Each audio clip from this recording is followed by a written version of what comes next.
Hello friends, माझ्या यूट्यूबच्या चॅनलमध्ये सर्वांचे स्वागत आहे. तर आजकाल आपण बघत आहोत आय पी ओची नुसती धुमाकूळ चालली आहे मार्केटमध्ये. तर कोणत्या आय पी ओला अप्लाय करायचं, अशा आय पी ओला अप्लाय केलं पाहिजे जो लिस्टिंग गेन खूप छान असे देईल. तर आजचा आय पी ओ तसाच आहे, त्याचे नाव आहे BLS ई सर्व्हिसेस. तर आय पी ओ जर अप्लाय केलं नसेल तर आताच करा, कारण डेट ही जवळ येत आहे. तर चला मग बघूया आपण.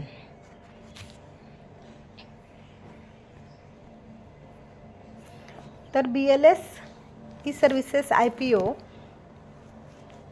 बुक बिल्ट इशू 310 करोड आहे.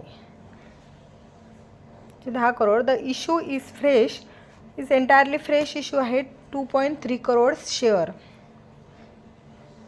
तर आय पी ओ ओपन होणार आहे 30 जानेवारीला आणि क्लोज होणार आहे 1 फेब्रुवारीला. तर तरीसुद्धा 2 दिवस तुमच्याकडे आहे. तर ज्यांना आय पी ओला अप्लाय करायचं आहे ते करू शकता,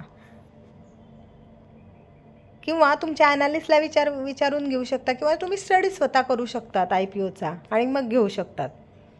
तर BSEवर सुद्धा आहे आणि NSEवर सुद्धा आहे. लिस्टिंग डेट आहे ट्यूजडेला फेब्रुवारी 6. आणि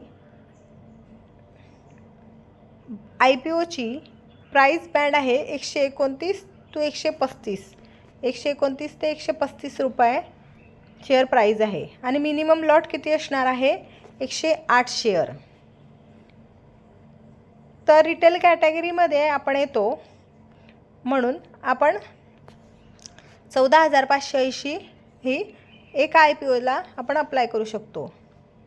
तर जर तुम्हाला NII कॅटेगरीमध्ये जायचं असेल तर 14 लॉट घ्यावे लागतील. त्याचे शेअरची व्हॅल्यू आहे, प्राईज आहे 2,04,120. आणि BNII कॅटेगरीमध्ये 69 लॉट. तर आय पी ओची डिटेल बघा. आय पी ओ डेट आपण बघितली 30 जानेवारी टू 1 फेब्रुवारीपर्यंत. Face value 10 rupees per share.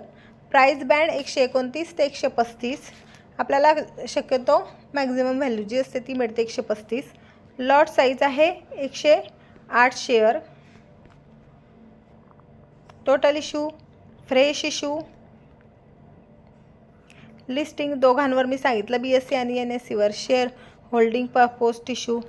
तर हे अँकर इन्व्हेस्टर वगैरे आहेत. ओपन डेट आणि अलॉटमेंट कधी? तर 2 फेब्रुवारीला. रिफंड 5 फेब्रुवारीपर्यंत येऊन जाईल, कारण इथं सॅटर्डे आणि संडे येतो. डीमार्टला येतील तुमच्या 5 फेब्रुवारीला. आणि लिस्टिंग डेट आहे 6 फेब्रुवारीला. तर याची लिस्टिंग किती होणार सर्वांना प्रश्न असेल. तर याची लिस्टिंग 90% होऊ शकते. 60% to 90% याची लिस्टिंग होऊ शकते. तर कंपनी कशी आहे ती सुद्धा आपण बघणार आहोत. तर बघा, कंपनीमध्ये incorporate in 2016. Digital service provided. BLS E services limited is a digital service provider that of business corporation services to major bank in India. E services provide करते. E governor services grassroot level in India. तर company काय काय service provide करते, काय काय offer करते? तर 3 पार्टमध्ये business correspondence services, assistant E services, या प्रकारच्या सर्व्हिसेस प्रोव्हाइड करते.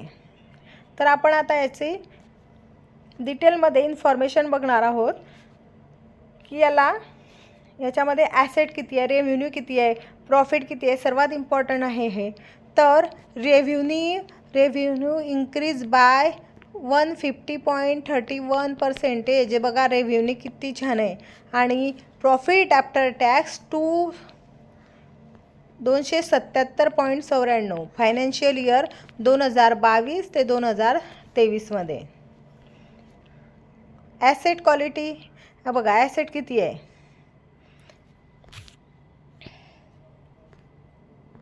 2021, 2022, 2023चं बघा.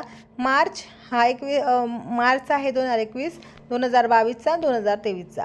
तर बघा 40वरून डायरेक्ट 55वरून डायरेक्ट जंप केलेला आहे. 179.47 करोड ॲसेट. नंतर आता या क्वार्टरला, कारण हे क्वार्टर टू क्वार्टर आहे 3 महिन्याचं, त्याच्यामुळे याला 213. किती ग्रोथ बघा, ग्रोथ किती फास्ट आहे. 2021मध्ये रेव्हेन्यू 65, नंतर 98, नंतर 2023मध्ये 246 आणि आतासुद्धा 158, कारण 3 महिन्याचा.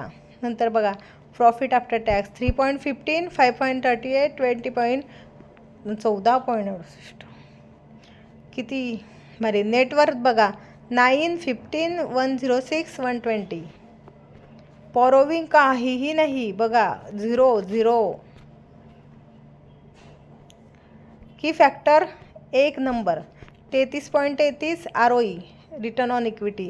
ROC 30.62. अजून काय पाहिजे, डेट पण काहीच नाही आहे जास्त. अशा प्रकारे आपण हा IPO बघितला. तर IPO एकदम चांगला आहे. तुम्हाला लिस्टिंग हे डबलसुद्धा होऊ शकेल, पण फिक्स होऊ शकतो. 60 to 90% लिस्टिंग ही होईल. जबरदस्त IPO आहे, आजच अप्लाय करा. जर तुम्हाला अशा प्रकारचे IPO किंवा स्टॉक मार्केट रिलेटेड व्हिडिओ जर बघायचे असतील तर माझ्या चॅनलला सबस्क्राईब करा, शेअर करा, लाईक करा, कारण सर्व नॉलेज हे फ्री आहे, फ्री ऑफ कॉस्ट आहे. आणि तुम्हाला जे टॉपिक हवे असतील ते कमेंट करा, मी त्यावर व्हिडिओ बनवेल. थँक्यू.